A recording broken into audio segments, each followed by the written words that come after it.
எண்ணற்ற குழந்தைகளுக்கு தன் கடையில் இலவசமாக ஆடைகளை வழங்கிய கடை உரிமையாளர். அவங்களுக்கு பிடிச்ச ட்ரெஸ்ஸை அவங்க எண்ணம் போல பார்த்து எடுத்துக்கிட்டோம் அப்படிங்கிற ஒரு நல்ல நோக்கத்துக்காக தான் செஞ்சிருக்கோம்.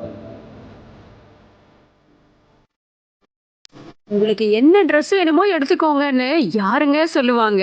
இவ்வளவு பெரிய கடையில பிள்ளைகளுக்கு அவங்கவுங்களோட பிடிச்ச தொழில அப்பா இது நல்லா இருக்குப்பா, அப்பா அது நல்லா இருக்குப்பா அப்படின்னு எல்லா பேருமே எங்கிட்ட வந்து சொல்லும் போது எனக்கே அது ரொம்ப சந்தோஷமா இருக்கு. மற்ற குழந்தைகள் நாங்கெல்லாம் ட்ரெஸ் எடுத்திருக்கோம் அப்படின்னு சொல்லும் போது இந்த குழந்தைங்க மனசு எவ்வளவு கஷ்டப்படும். அந்த மாதிரி ஆகக்கூடாது அப்படிங்கிறதுக்காக தான் இந்த முயற்சி. ஸ்கூல்ல வந்து எல்லா பேரும் பேசுவாங்க, இந்த மாதிரி நான் தீபாவளிக்கு இங்க ட்ரெஸ் எடுத்தேன், இதன் ட்ரெஸ் எடுத்தேன் அப்படின்னு சொல்லி. அதை வந்து இந்த குழந்தைகளும் அதை பார்த்து ஏங்கிடக்கூடாது அப்படிங்கிறக்காக தான் அவங்களை நம்ம கடைக்கு வர வச்சு அவங்களுக்கு பிடிச்ச ட்ரெஸ்ஸை அவங்க எண்ணம் போல பார்த்து எடுத்துக்கிட்டோம் அப்படிங்கிற ஒரு நல்ல நோக்கத்துக்காக தான் செஞ்சிருக்கோம். கேக் வெட்டி மகிழ்ந்த குழந்தைகளின் இன்முகங்கள்.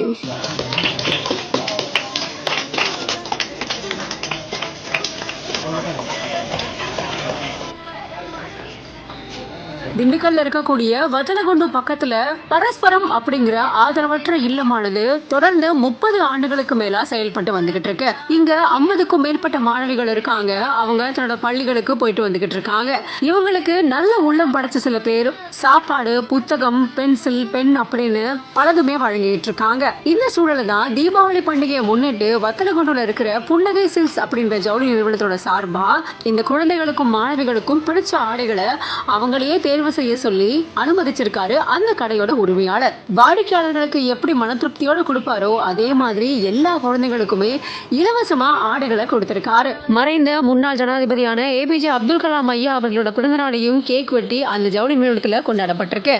இந்த வீடியோ இப்ப இணையத்துல வைரலா பகிரப்பட்டு வந்துட்டு இருக்கு. இந்த வீடியோ தொடர்பான உங்களோட கருத்துக்களை கமெண்ட் செக்ஷன்ல பதிவு செய்யுங்க.